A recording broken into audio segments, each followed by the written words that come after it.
You clean that up, man, that'd be a pretty wall mount, man. If you're gonna ever mount a pig, that's the one to mount. I'm setting up to hunt this Sendero, or this pipeline, depending on what you call it.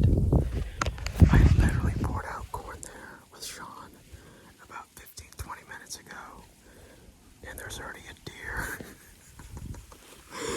There are so many deer on this county, there's no restrictions. You can shoot them under 13 inches.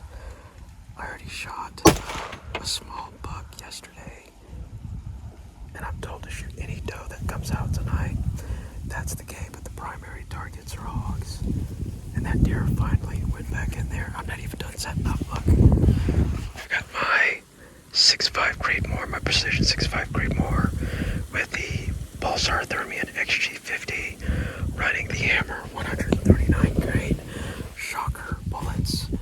I went out on my property about a week ago and sighted this thing out to 300 and I want to say 80 yards.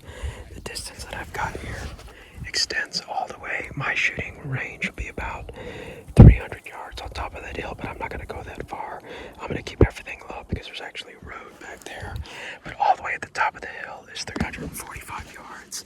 So tonight's going to be an awesome night of gathering intel, seeing how many deer Sean wants me to keep account of how many deer. I've been here for 20 minutes and we've already seen one.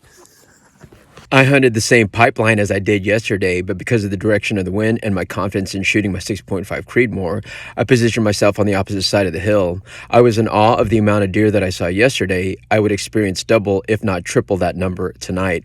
I was told the hogs weren't moving until around midnight. I practiced my hold on deer at various distances. Throughout the night, I heard hogs occasionally to my east, but there were homes in that direction, so I just waited it out. Around 5:15, the hogs that I heard to my east were starting to head north. I was confident this was the sounder that I was told about. 30 minutes later, they entered into the pipeline below me at roughly 190 yards. It was obvious this was the biggest boar in the group. With the quality of the thermal, I could tell he was a lighter shade, maybe tan or gray, or maybe he had been playing in the mud. I just need him to clear the pipeline, and we'll pick up the action from here.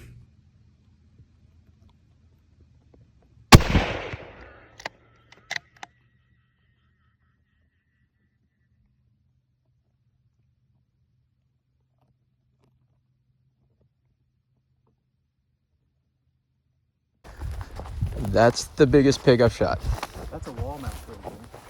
It's beautiful. Look at the color. You're right, man. It looks like a football player. That is unbelievable. That is Those cutters nuts. are like 5 inches long. I don't even see my shot placement. It just totally absorbed it. Look at that. You clean that up, man, that'd be a pretty wall mount, man. If you're gonna ever mount a pig, that's the one to mount. I don't mount. I'll take their skulls, but if you want to mount the head, you can have it for sure. Look at the feet, dude. I gotta measure this. Sean and I talked a lot about this beautiful boar on the way home. We've determined that he's most likely from a high fence ranch due to its white color, short but tanky body, and very long burly hair. This trophy boar is going to be traditionally mounted and end up on Sean's man cave. I will show you the pictures when it's complete. This brawny boar taped in at just under 300 pounds. A few of the locals really wanted the meat. It was incredibly fatty, and we were glad to share it with them. At a distance of 190 yards, the 139 grain shock hammer bullet out of my custom-built 6.5 Creedmoor anchored this boar at 2,002 feet per second and 1,496 foot-pounds of energy, giving me a trophy of a lifetime.